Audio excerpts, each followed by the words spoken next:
How's it going, everyone? It is Andre Williams, and over here we talk stocks and we focus on one thing. Always protect your profits. And today we're going to be talking about Wish stock. I know it has been a minute since I've given you guys an update, and of course I want to make sure I'm looking out for you, so that's why I put this video together. But before we get started, of course we got to go over the agenda. If you're new to this channel, I just want to let you know we have timestamps down below inside the description. But if you are a shareholder or you're thinking about taking a position, I highly suggest you watch the full entire video. So the first thing we're going to be going over is the technical analysis. We're going to be taking a look at the overall price action. We want to know support. We want to know resistance. We want to know the psychological areas for this stock. You guys know already, I do believe there is some long-term potential in this play, and you want to know what's a great place where you can actually add. And then secondly, we're going to be going on Fintel and taking a look at recent institutional ownership and as well as the short interest information. And then afterwards, we're going to be taking a look at the order flow distribution. We want to know, are institutions loading up on shares today? We can know this by taking a look at the large-scale orders. And then when all of that is done, we'll be jumping into the final thoughts. So let's get to it. So we're going to be doing our technical analysis for Wish. Let's see how it performed on the day. So I ended up closing at $9.32, being up 1.75%. On the low, it tested $8.81, and then on the high, testing $9.56.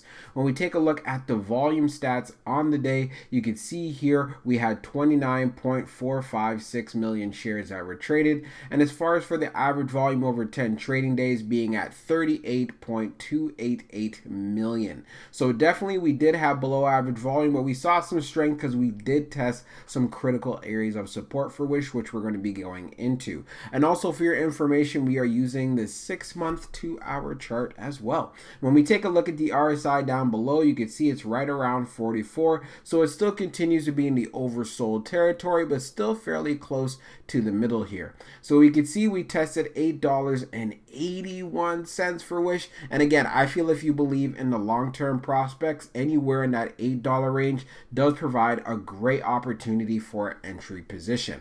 Of course, now as far as for the high was concerned, we ended up getting to around 956 until we got hit with some selling pressure. So of course, going into tomorrow, this is going to be an area of resistance to keep an eye on. If it's able to actually get past this area of 956, of course, I'm going to be looking forward to seeing a move going to around $9.70. If the buying pressure is there and the volume does come into the stock, then we can look forward to seeing this move to $10, which will definitely be a psychological area for Wish. So that's why we will have some resistance and there will be a lot of selling, anyone who's looking to get out of their positions or just traders and so forth. So it'd be very interesting to see if it gets to 10, if we'll be able to actually power right through this. Now, as far as if it does decide to pull back again going into tomorrow, I know the markets were fairly choppy here, then I'll be looking forward to seeing that retest back into this 880 range. If it ends up breaking through that, then the next level where we could possibly test could be right here around 873, and if it breaks to 873,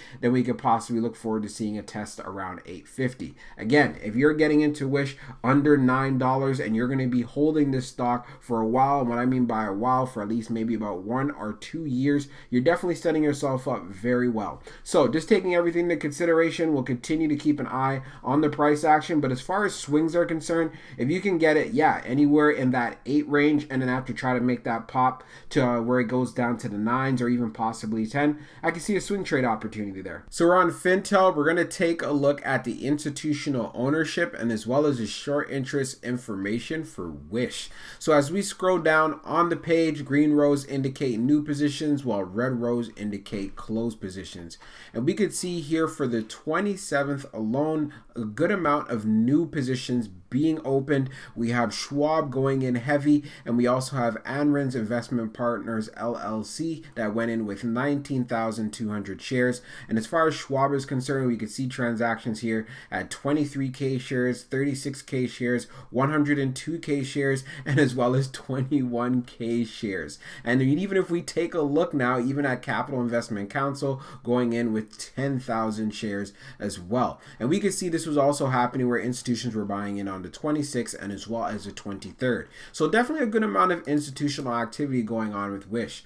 Now, when we take a look at the short volume ratio, it is around 15.40%. And as we scroll down further on the page, you see the short shares availability being at 9.8 million. And this is updated just now. When we take a look at the short borrow free rate, it is at 0.98%. So not that high whatsoever. But as we scroll down and take a look at the history of the short volume ratio, and these numbers are according to FINRA here, we can see for July 26 close, it was at 27.28, and on the 23rd, it was at 27.40. So taking everything into consideration here, yes, there is a significant difference to what Fintel has calculated compared to FINRA, but do keep in mind, if we end up, and I'm telling you guys right now, there's more buying volume coming in, and we see Wish just hanging around on levels of support, of course we could see some moves to the upside. As far as long term is concerned, we are seeing institutions are investing, and of course they're going to do this because they see the potential in Wish stock. Now let's take a look at the order flow distribution for Wish. So we can see here on the inflow we had 61.21, and then on the outflow we had 59.58. We had 0 on the large for both. On the medium we had 43.96. This is on the inflow side, and then on the small we have 17.25. As far as for the outflow on the medium, we had 42.09, and as far as the small, we had 17.49.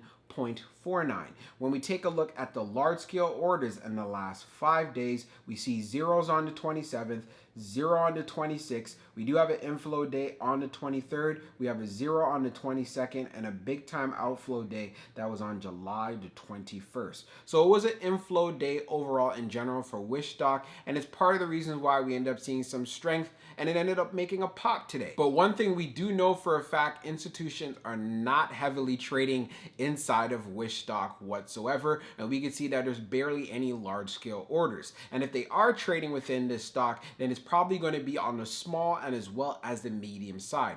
But I do believe, like I was talking about inside of the technicals, we already know if Wish goes down to the $8 range, that is a buying opportunity right there, and it's part of the reasons why you end up seeing, well, you know what, a strong bounce and going all the way to around $9.56. That is not surprising. So we have to continue to keep an eye on this play, but like I was saying, for anyone who's going long, that $8 level is definitely not a bad area to look at. So now let's jump into the final thoughts. So for my final thoughts for Wish stock, I'm definitely looking forward to seeing how the rest of this week pans out. We ended up seeing a lot of volatility inside of the market, but of course, Wish continued to show some strength. We know it's been beaten up quite a bit, and also at the same time we've already went over the analyst price targets, and there's a lot, especially institutions, that are looking forward to a return on their investment. And we also noticed this when we took a look at Fintel and taking a look at those recent filings. We also do know, as far as Wish, they also have short squeeze potential. So if we have a lot of buying volume coming into the play, then of course we can see those strong moves to the upside. I would love to see it get into the $10 range sometime this week, but do keep in mind this is a psychological area, so I won't be surprised if we end up getting a lot of selling pressure, especially anyone who might be trading after the fluctuations, especially if they're watching this channel and they're seeing these opportunities. But at the same time, again, that's a level that I really want to see from Wish. If it doesn't do that, and if it decides to pull back going into the $8 range, then of course this is a great opportunity for anyone that likes the long-term prospects to actually consider investing inside of the stock. And also, before I close this video out, I want to make sure you have a strategy. Know whether you want to be in this play short term, medium term, and long term. And as far as if you're trading it, please make sure you have an entry and an exit strategy. Just don't go into the play and make decisions based on emotions. I'm hearing this a lot, and of course, if you're watching this channel, I want to deter you from actually doing that. This is very key for being successful as far as if you're going to be trading inside of the stock market. And for with a stock like Wish, there's going to be a lot of volatility overall in general, especially since it got that meme stock reputation and so forth. So that's what I want to make sure I'm clear with you guys on. Be prepared, do your homework, do your due diligence, so you can look forward to and have a good idea of how this stock moves. Hope you enjoyed this video, and we'll be talking real soon.